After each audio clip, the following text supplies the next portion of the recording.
This is MichMash, a weekly conversation where we try to unjumble an important and sometimes under-the-radar statewide story that affects you. I'm Cheyna Roth. And I'm Alethia Kasben. Alethia, we are recording this at 11:58 a.m. on Thursday, September 18, and I have just one question for you. Do we have a budget? We do not. Yet. Looks like Zach is going to be out $20 on the betting board. Obviously, Cheyna is joking here. We are professional reporters who are not wagering on when there will be a budget. But while there is no agreement that has been announced at this point, there has been some movement, I guess you could say. First, Governor Gretchen Whitmer is in Lansing, and she is calling on lawmakers to get the budget done. The House passed its version of the budget later than what is typical, so this marks the first time that the governor, House leaders, and Senate leaders are in the same place with their respective spending proposals all on the table. And Cheyna, the rumor mill is churning in Lansing, which could mean we are close to an agreement. October 1st is fast approaching, though, and even once there is an agreement on how much money we will spend, there will still be a lot of work left to iron out the details. Whitmer, during her speech this week, noted that she wants a road funding plan. No surprise there. The Senate, however, has priorities in healthcare and K-12 spending, and the House wants to reduce government spending overall. And Governor Whitmer thought all priorities could be included in a final budget. So, Alethia, one of the big picture issues here is really a tale as old as politics. Republicans want to slash the budget. Democrats want to spend the budget. But what are some of the finer issues at play here? So road funding is a huge issue here. It has been a top priority of Governor Gretchen Whitmer since her first campaign, and she wants to see a long-term plan as part of this year's budget. The House has passed its own roads plan, but the Senate has not and just wants to hammer out an agreement during budget negotiations. I should note, too, that while the House has passed a plan, it did not include any tax or fee increases, which the governor wants to see to generate more money for roads.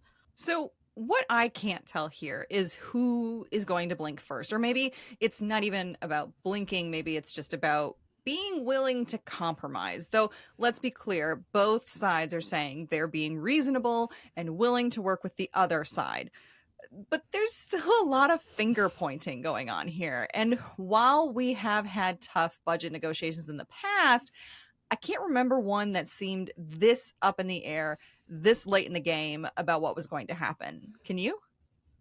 Well, it's story time now, Cheyna. In 2020, when the revenue picture because of the coronavirus pandemic was very uncertain, lawmakers and the governor did not come to an agreement until relatively late in the fiscal year.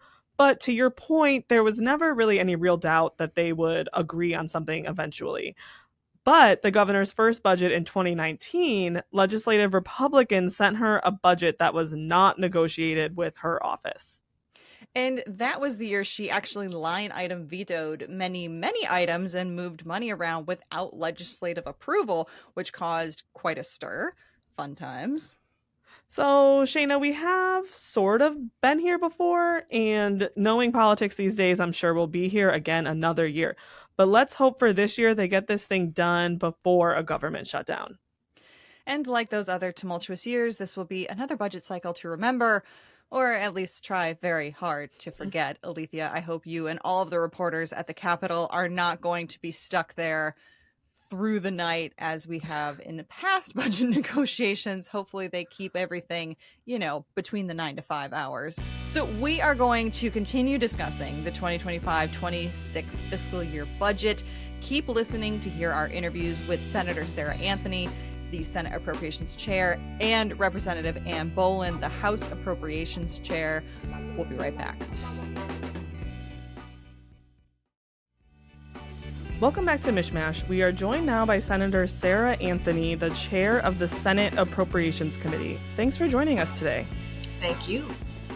So we are recording this on Wednesday, September 17th. We've got 2 weeks to go until the new fiscal year begins and no budget yet. So I want to start with, how is it going? We are frustrated. Right? I was talking to my mom, complaining to her about my frustrations of what's happening or not happening in the Capitol. And she remarked that I never was a fan of group work. in high school. It was something like, as an overachieving student, I would always get my work done early, make sure that I knew how things should be done, and ultimately I would ace any test. But unfortunately, they would always put me with the slackers. To hopefully be a good example. And what we're seeing here in the Capitol is that the governor has been ready to negotiate the Senate for months and months, since May, and yet the House has been very late to engage and has since presented some pretty wild budgets, things that cut essential services for so many Michiganders that we even heard this week the governor straight up say, I would not sign those budget bills from the House because they just rob Michigan residents of so many essential services. So I'm frustrated right now as we're 13 days before a government shutdown. Yeah, I mean, that's kind of the question on everyone's mind right now is, will we get a budget in time, or are we headed to a shutdown? What can you tell us is sort of your gut telling you at this point? What I want to be is optimistic, right? Every single day, budget staff, myself, the Senate Majority Leader, key people are having conversations. We're trying to workshop. We're trying to figure out where we can compromise. You've heard us say over and over again, if we are able to get to a deal, it's going to be because of a few things.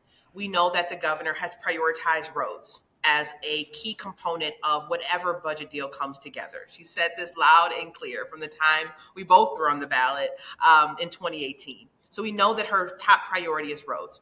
We know that the House wants cuts. They want reductions. They believe that there is so much fraud and waste and abuse that they want to see cuts at every level of government. And the Senate wants to ensure that because of some of the terrible actions happening at the federal level, that we can still have health care and food and housing and child care supports for men, women, and children in this state. So it's going to require all of us to give a little in terms of how much we can do for roads, how many cuts are responsible, and how we're able to safeguard human services and social services for individuals in our state, but also seeing reductions that are responsible. So, like you said, we saw the governor make a speech this week where she was very forceful in what she said about the House budget, saying she wouldn't sign it. Her department directors have come out this week and have really been forceful as well against what the House Republicans passed. Do you think this came too late in the process? Yeah.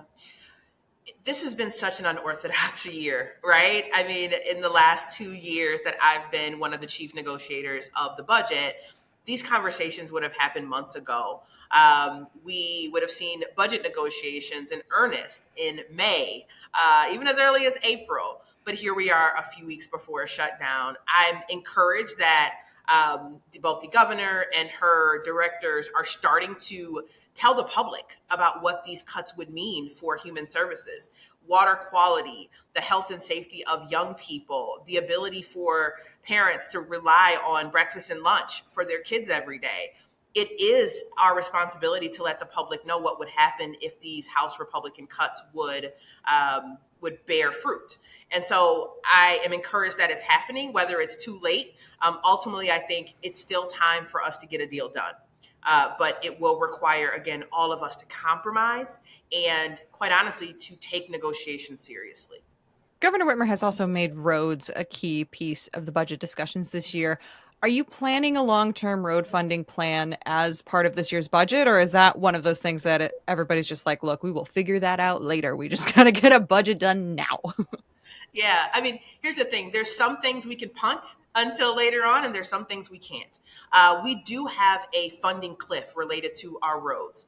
And it's not just the integrity of our roads, it's the jobs that are connected to those roads. And so we do need to figure out how we have enough funding to address our cliff. Now, at the same time, the governor has been clear she wants a roads plan. I've been telling everyone I want a healthcare plan. I want to make sure that men and women who rely on Medicaid, that they have the resources they need to rely on dental screenings and prescription drugs. That is just as important to me as making sure that our roads and bridges have the resources needed to address them. So I'm encouraged that, yes, the governor absolutely wants to prioritize roads, but the same things that she's been saying about us having a roads plan, I want a healthcare plan. I want to make sure that people and human services are also contemplated in this budget. So, you're talking about each side here kind of having to make a compromise. What do negotiations look like right now? Are people having those discussions in earnest about how some like real decisions about what the spending plan looks like can be made? So I am a proponent of mentorship. And I reach out to folks who have done this before me, both Republicans and Democrats, folks who have sat in the same types of rooms. And every year looks a little different. Sometimes you're sitting in a room with the principals and we just go back and forth and stare at each other for hours and put different proposals on the table. Sometimes it just looks different. This year looks a lot different than what a lot of folks will say that is what is normal in terms of our process. But what I can tell you is that we're working around the clock. And, I, for one, the majority leader, won't be bullied into bad deals, won't be bullied in order to sacrifice for, cuts that may not even exist, right? We want to make sure that our government employees have stability, that the programs that people rely on and expect from government, that they don't see drastic interruptions. And so we're holding the line for those things because it's just the right thing to do, in our opinion. But every conversation, every negotiation just looks a little different. But we are at the table every day. Are there any sort of related bits of uncertainty that are playing a role in getting a budget sort of outside those four walls of the negotiation room? So, for example, are tariffs playing a role in any of the uncertainty with the budget or anything like that? Yeah. What I appreciated about the governor's speech yesterday is it tied in both the uncertainty related to tariffs and the uncertainty with ongoing budget negotiations. So with us not having a deal in place in a budget, it is creating a lot of uncertainty for businesses, for families, for schools across the state. You think about education community, right? The fact that school started weeks ago and they still aren't sure whether they can continue the breakfast and lunch program or whether they can hire literacy coaches for the year. All of it is intertwined. And the amount of uncertainty that the federal Trump administration and Congress has left us is really jarring. And so it's all connected. In the Senate's budget, we did put forward many provisions to help alleviate the impact on tariffs. Of tariffs for small businesses, for food banks and other organizations that, quite honestly, because of these federal tax changes, I've honestly just done a number on Michigan families and Michigan businesses. So it's definitely all connected for sure. So I want to go back to this healthcare plan that you mentioned a little bit earlier. What could that look like? Obviously, we're seeing, reductions from the federal government in Medicaid and things like that. There's also the Affordable Care Act tax credits that are expiring. Do you envision sort of a state pot of money that could go to sort of help people fill the gaps from those sorts of things? And what number might that be? Yeah, so it's all a part of larger negotiations. We see the impact of the provider tax issues that we're contemplating and what we do about that. We have hours-long conversations with healthcare providers. We've seen hospital systems lift up their voices and saying, if this House Republican budget were to stand, you would see more closures of hospitals. You would see thousands of healthcare workers laid off. And these are things that we're bringing into the negotiations room. I think of Ironwood, Michigan, way up north, right? And when you think about rural hospitals and what they're already experiencing, I'm seeing birthing centers close right now.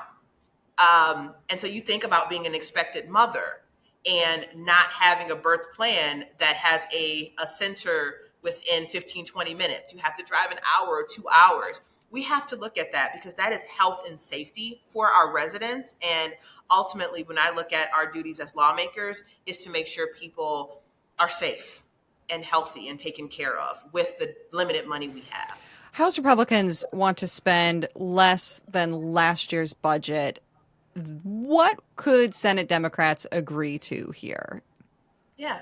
So every year, and again, this is my third year leading this process. I was actually a legislative staffer back in '07 when we had a shutdown. So I've been around the Capitol a while, and I've seen that every single budget cycle, there's a part of the negotiations in which you think through where are some efficiencies, where are areas that we can scale back, are there work projects or programs that maybe aren't relevant anymore? Maybe they, were ongoing and maybe they don't need to be on the balance sheet anymore. So we're open. We always, every single year, come up with a list of whether it's FTEs and positions that maybe aren't relevant.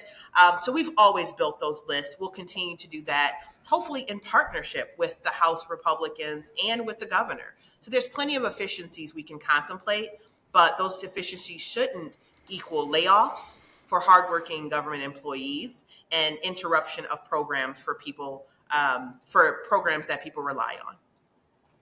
So, we're a little less than 2 weeks out of the fiscal year ending. So the state either already has or will send, layoff notices to employees who potentially, might not get paid if the government shuts down. And it sounds like as a legislative staffer in 2007, you may have seen something similar. So what is your message to state employees who, are either expecting this notice or might get it soon? That's right. Folks know I represent mid-Michigan, so I'm a Lansonite or a Lanstronaut, depending on your persuasion. And I've been a state employee. My mother was a state employee for a number of years, and I was around and making $27,000 as a legislative staffer, and I was afraid of not being paid. I was trying to figure out whether I would be able to afford my rent. October 1st, first of the month. And I've heard from so many state employees, one, that they feel attacked, that so much of the rhetoric that describes them as lazy, describes remote work as an excuse to paint them as inefficient or ineffective, is demoralizing to hardworking men and women who could make so much more money in the private sector, to be honest with you. And so they're frustrated, they're nervous, and they're angry. And so I just want them to know that we are doing everything we can to safeguard them from a shutdown and to protect their jobs. No one should be berated and harassed and treated as if they are indispensable, because the work that they do is critical to making sure that, honestly, government runs for people. Senator Sarah Anthony, thank you so much for joining us today on MichMash. Thank you. We are joined now by Republican Representative Ann Bollin, the House Appropriations Chair. Representative, welcome to MichMash. Thank you very much. So we also talked to Senator Sarah Anthony for this episode, and I want to start with the same question for you that we did for her. So we're recording this on Wednesday, the 17th. We've got about 2 weeks to go until the new fiscal year begins and no budget yet. So how is it going? Well, I'd like to say it's continuing to go. And every day that passes is one day closer to getting this done. And so there are conversations. Yes, I'm very anxious to actually start, putting pen to paper. But so much happens before that. And there certainly is a lot of work when we do put pen to paper. But we are ready to do that and get it done. And I'm confident if there's a will, there's a way to absolutely get this done by October 1. And I'm sure that Senator Anthony, I've had many conversations with her. I've known her for a very long time. We came in together. We're both committed very much to getting this done. And speaking of that October 1st deadline, it is coming up quickly. And if we don't have a budget by then, we are headed towards a shutdown. Do you think that the sides can come together before that happens? Yes, I do think that we can. I think that the conversations can continue.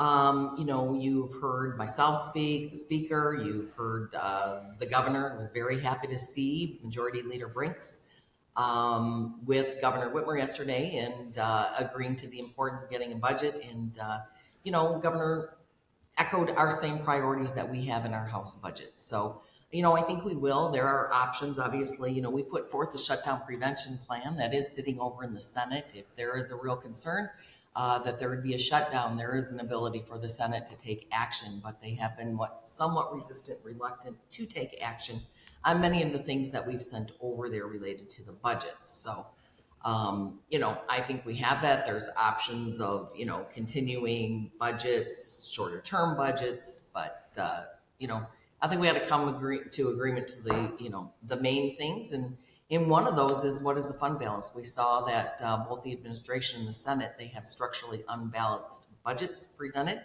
on the table, and ours is the only one that is structurally balanced. Whether you agree, which one is sustainable, responsible, meets the needs of the people, I'm confident ours does. But the number one thing is ours is the only one that can be afforded by people across the state of Michigan. It's the only one that can be funded. Governor Whitmer, as you mentioned, gave a speech this week calling for the budget to be finished. Her department directors this week have also been pretty critical of the spending plan that you and your Republican colleagues passed. What do you make of that? Well, I think that what's happened in the past is, it was a free-for-all for the departments. And I think that we have unveiled some of the waste in these departments. What could be considered abuse of the system. And I think when you just let that run rampant, ultimately it could lead to, to fraud. And let's just start with two things that I have been looking at in the budget since I was appropriations chair, but even in all my years, my 6 years, I still have done appropriations. People have heard me talk about the unfilled FTEs and also the work project money, all right? We have over 4,000 unfilled FTEs. Now, what the departments will say, we need those slots, all right, or we're using that for something else. If you are using that money for your department operations and not for humans sitting and doing a job, I think they have an obligation or responsibility to share that with the legislature. It is the legislature that appropriates the money. And how are we to appropriately govern and appropriate if we aren't aware of the real needs in a department? So I think that, we've kind of called them out on the carpet. They have some explaining to do. And the work projects, we have just stuffed this money away, and maybe it's worked in the past, but I think it's time that we reform the process. We have certainly approached this, what I would call as unconventional this budget season, but I would also, I hope, to continue to lead the transformation of the budget process here in the state of Michigan. Are you personally involved in negotiations right now, or is this sort of mainly taking place at like a leadership level? And how are those talks going, and what's sort of some of the behind the scenes that you can give us? There are different times when different people are around different tables, okay? Right, and absolutely. Right, and so that is happening, all right? And so, the meeting of the minds, we're all at the table and on calls and, around, like our very own kitchen table at any given time. But it is a team effort to get this across the finish line. We have said from the very, very beginning that the roads, you heard the governor say it, heard the speaker speak on behalf of the House, the roads, and, if you see two of the three stools, legs doing that, like, what's the stop? We have that. And, framework wise, they're working at the top. We haven't been able to move the Senate at all. So certainly I think that the governor will have that ability to do that. And that's the conversation the governor has to have with the Senate leader. So for House Republicans, it seems, what you all have, been talking about a lot this year is reducing spending, right? The budgets have gotten bigger over the last 5, 6, 7 years, and we want to spend less. And your budget certainly does that. But at the same time, are there areas where you are looking to compromise? Like, where can you compromise what you put forward to the Senate as you're looking at a final product? Well, I think that the number one thing that is very different about our approach than has been in the approaches in previous years, all right? We are looking at what is our fundamental responsibility constitutionally, statutorily, by court order, and then we get into the priority items and the preference items. And you have to do that all within our means, right? Just like all of us have our own home budgets and planning for different things that we want in life, right? And so, we've approached that with that same mindset. All right. I am also anticipating, as the appropriations chair, I have a responsibility to be looking ahead. Also, what are the demands going to be on the state budget moving forward, right? And, it's very concerning. We have a declining population, aging population. We have fewer students going into our public schools.